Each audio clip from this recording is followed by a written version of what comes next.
Hello दोस्तों, आइए आज मैं आपको एक बहुत ही मज़ेदार कहानी सुनाने जा रहा हूँ।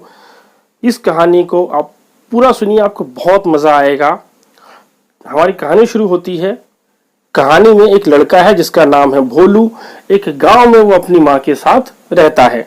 क्योंकि उसके घर परिवार में कोई और नहीं है, वो सिर्फ माँ बेटे हैं, तो घर का जो भी काम होता है उसकी माँ उससे जो है करने के लिए कहती है। तो आइए भोलू क्या गड़बड़ी करता है वो सुनते हैं।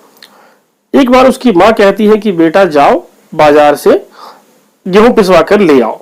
भोलू जाता है, लेकिन जब गेहूं पिसवा कर के बाजार से वापस आ रहा होता है तो बरसात के सीजन होने की वजह से सड़क पे बहुत सारी जगह जो है वो कीचड़ कीचड़ होता है और एक जगह उसका पैर फिसलता है, वो सारा आटा कीचड़ में गिर जाता है और आटा जो है बर्बाद हो जाता है।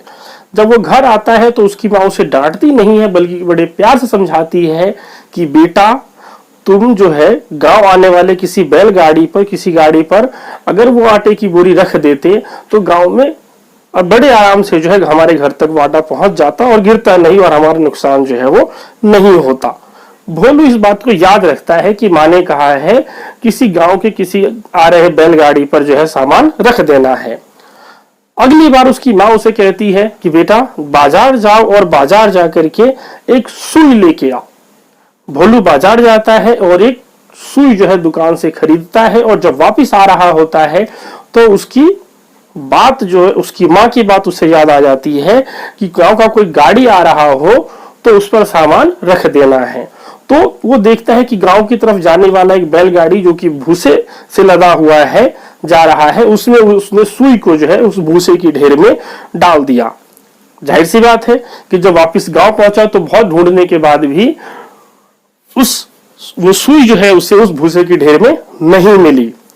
फिर उसने माँ ने उसे समझाया कि बेटा सुई तो बहुत छोटी सी चीज थी, तुम उसे अपने सिर की टोपी में अगर खोस लेते तो भी जो है घर तक आराम से पहुंच जाता।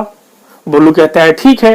अगली बार ध्यान रखता है कि उसकी माँ ने उसे सामान जो है वो टोपी में खोसने या सर की टोपी में लगाने के लिए कहा है।